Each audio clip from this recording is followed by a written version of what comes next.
Bishop yabigamba obu yabaye bembire ecweka ky'okushaba mukoro gw'okushendekyereza omugenzi Asimwe Abias ogwahikaho enkuyanja y'abantu abanyadiini abebembezi ba gavumenti abanyishengero n'abandi bantu yaba wamugera omu barogi yaba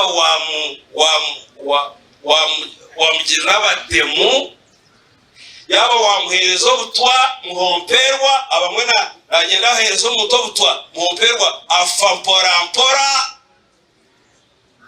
Listen to me, and God is aware.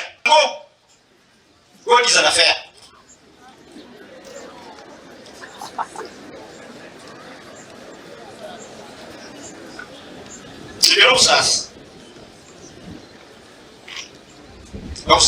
Bishop yayihanangiriza abeeka abanyabuzaare hamwe n'abanyamukago obuteejumbira omu kuhora enzigu ngu kureka babirekere Ruhanga ngu ahakuba niwe aine obushoborozi ahari buri muntu. Hati kwita wita abaitsi baba bangahe hati baba babiri niwe wenka hati wahinduka ekyo kwesa consequences zo kwita niwe hati waqualifyinga kusitunga. Omukazi w'omugenzi Asimwe Abias n'abaana be bamugambaho nk'omuntu abaire aine rukundo omukaye arikunda eby'obwegyese n'okukora kandi arikunda abantu boona. Mushaija wanje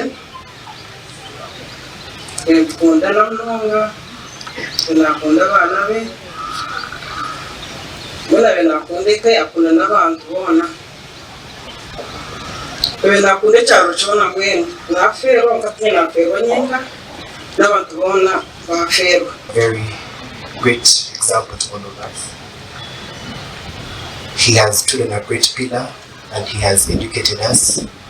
As we stand here, all of us have been educated through very good schools. N'abantu b'omugenzi baraganisa abeeka y'omugenzi oku barikuza kukora ekirikubaasika okureebuka ngu bakwatiraho abaana b'omugenzi abarikushoma ngu ahakuba akaba nakunda eby'obwegyese. So be firm.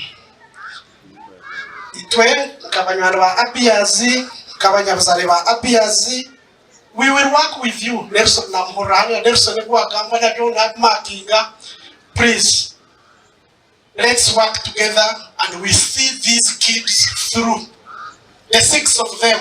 Obwahati polisi ya Bushenyi yamazire kwata abantu mushanju abari kuteekateekwaho kuba nibo biisire omugenzi Asimwe Abias kandi abamwe omuri abo bayikiriza omushango kuba nibo bamwisire kurugirira ahari polisi. I will not go deep, my Lord Bishop, into the details, but we have 7 suspects and the key suspect is confessing to have committed the offense of murdering the letters. Derek Kabura omwishengero habwa Bushenyi Ishaka Municipality yashaba bebembezi ba gavumenti okwegyesa emyeto okwega kwekorera sente eziraba biseho oyihireho kwejumbira omu bikorwa by'obwinazi aho yagumizamu kushaba ab'ebyokwerinda okutwaza amateeka okugarigamba ahari aba bakwasirwe. Yarekurwa kisereho ekizibu abantu bitu baba barikukugurura kandi nyenkyakara kare omuntu ayisire omuriba atakahira omwaka wanyona nisaba nkumurangutware mubateeka omu mateeka amateeka gakore ngokasimire kukora